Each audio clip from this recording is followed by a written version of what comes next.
Talafalne fiafi Samoa ai o le whaopoponga o Tala lau le tio Polenisia. E 5 tausaga ma le ono masina o loo fale puipui ai se tina Samoa.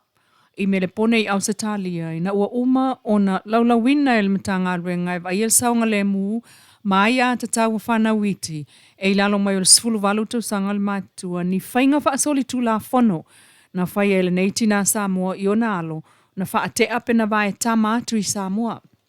O nei ngā o inga whaasoli tū la whono, e ao fia ai mua. Whaonga ina o le waia o le tipoti wila e sasa i le tino o le whanau māsanga na ia sa waina.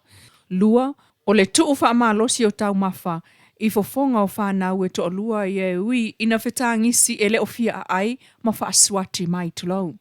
Tolu, mai le la iti le whatu a tolu tau sanga, ai fasi whaafao alu toto, e au fia ele whaafao ai sa waina o la pātua e le tina lea. Fea ai vai, a o tangi whaataita i o mai te ineiti, ma alangane le fiola. Wha ngā ina o sipuni la a wele ngata ina sa waina ai whanau la iti na whaate atu i Samoa, ai onisi o taimia sunu ia i fafonga o whanau, pe ale fia ai tamaiti mea aina kukaina e lea tina. 5. E iei nisi o aso, e aso atoa e o ese ai ia le fafine malona to alua Samoa.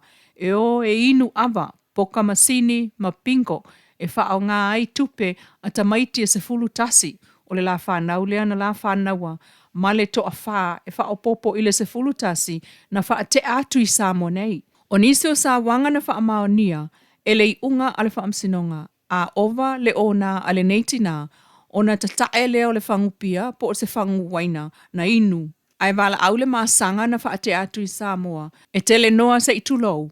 Ai fosi e whaasawali i lunga o atingi whangu ua ta ei. Ai tala na pese, siva, ma ata i ai. A o a we ane le whanau i le tinga ma le manua o la vai. 5. I sosu e ngā fo mai malipoti na tau au ina i lumo le whaamsinonga na wha mao ni ai e wha ata po x-ray nisi o po na iwi o tino nei whanau na sawa ina ua whaina. Ona o le malosi o le sasa e wha o ngā isipuni la au. Waia o tipoti wila, makakiki i vai sa itulau. I le taimi o le mōli mau o le neiti na i lumo la na fionga il whaamsino, na o le tangi ma whaatu ese ma i oe uma i sawanga na ia whaia i le whanau māsanga na ia whaate atu ma tautō wa ia salamo ma na te leto e whaia. Ua whaia se polo inga tū mau e le whaamsinonga e whaatonu i nā i le mtanga ruenga e pui a ia tatau ma le saunga le mua whanau, the child protection, i le le toe mawhaiai e le neiti nā mua ona toe vaai pe toe mafuta i le whanau māsanga na whaate atu i Samoa. Lua e na o lana whanau e ilunga atu le sfululua tausanga e mawhai ona ia sia. Ai ia iai se sui o le ofisa na te vaia lea wheilua inga, supervised visit, e whaalua i le mai aso, a o iai to tonu le whalepui e tuli ai lona whaasalanga.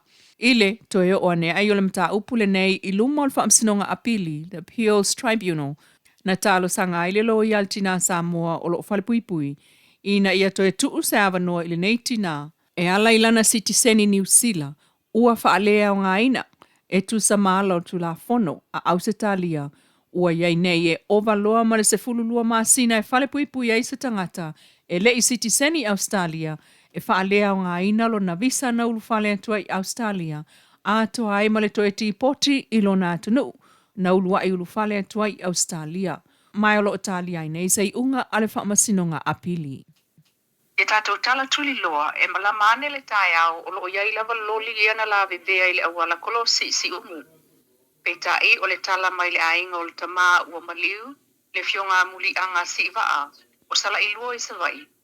I le taimi o le tātou whaatalnoanga ma le tama o lo tausia le ainga le fionga le sa pausia tama i pulusila. Mai ia tā ua, o le tama ua maliu, le fionga muli anga si waa. O le whaamoemoenga leo lona ainga i mea pai. O le to lua leo lona tua fine lai titi. O lo lātou ainga i a pia nei. O i longa lava lana tautua matavela i tu uma o le ainga. E 5 malosi le tāpenanga o le ainga. Mo whaalavelave. O le umane o se whaalavelave tele. O toe mana tunatunga o le fionga le sa fausia tama i le lātou mafutanga. ma le tamaya muli anga siva. Ma leo o mai ai ilo la tau ainga, ma ave iai le whaatuatuanga, e na te tausia le tu leo lona ainga i le taulanga. Ai o la tau e tau mamao mai, la tau e whai ma tau nuunga, ia lona tua fine lea, ia sengi ma muli anga. O leo o mai ia pia, mai sa napu, i le tai au ana leila, ina ua whaate ia na po, au le mauane lava o le toa i le tai au nei, malanga mai loa ia pia, e asi mai le ainga ma le mea tupu, i lona ainga le ia pia peitai, e taunu wane, o lo malanga atu lona tua fine, ia sengi, i le ofisa o leo leo, o se taimi, ona mawale o se tātou tala ma le tina o le ainga, le fio ngā sengi, ai e maliu nei le tama ia muli anga, wa lua o la alo, ma o la grandchildren e to alua.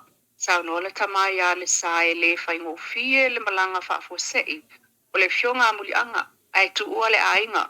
Peta e le tātou whaatala noanga ma le li ofisa o le company e ana loli leana la vevea i le anga ia tui tia vi mo si umu, i le asona nafi, a o le tātou whaatala noanga i le tai awa na leila.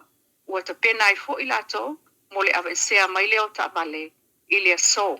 Mo mo le tuai wha maa whanwhananga, a tātou talafo mai lau le tio polensia, ia inga ma whanau loto maa whatia.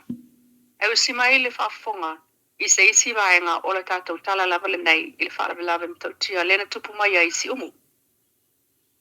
E to tasi le tama lena mau le soifua i le whaalawe tau ta amale, lena tupu mai le awala kolosi tia vianga i antu isi umu, i le afiafiana nafi, o le tama ua maliu o le aweta amale o leisi loli la uta a le company le China Wharf. E lua loli na o atu mauta maa ave isi umu i le afiafiana nafi a salulu sfulvalo setema, e wha moe mo sa ngā ruenga o wha atino ai. Peitai, o ta ue leisi soil company e iailo na sila fia le wha atinonga o ngā ruenga mamafa e au fia i maloli. Sa tatau ona oso loli ia mauta mamafa i le awala umi, mo le saonga le mu e tau na oso atu i le whanga mau o atua isi umu. Peitai e tali tonu o wha le tonu ta o fio loli. Ai na o ave loli lava sa i to tonu o ta vale. Ma alua tuaile loli na mua wha le tonu ta o fi su ele avanoa e sefe mai ai maua soa i tua ma le awala nga i atu i le pā manu papalangi a le ainga i ta whaala. O moli mawane le ainga pese fulu manu ua whaina e au fi ai le manu nu ai maa o le uta o le loli ma le isi manu o lo o tau mi ai. Peitai o le isi loli malana ia fo i uta maa sa muli atu na pasi mai le mataanga i le afu, maanga i atu i lalo, pasi loa le pionga, ma mafuli ai i lungo le awala. Na sao mai le soifu o le aveloli le nae o atu i ai ngā ruenga sosoani ua le ai le avtavale e pe ona ta ue le Soil Company. O le company saina lea, le China Wharf e ana loli, pe ona ta ua o le company lea o lo olato fausia o ngā sima po poloka sima, mo le tali ngā lui le vaenga i tai atu le wafu i matautu, ai o loli mauta maa na momoli atu mo ngā ruenga o lo whaatino e isi fo isaina isi umu. Atoanga o lea li potia tātou tala o iluma. Tala nao nei tū la mai lau le tio Polenisia.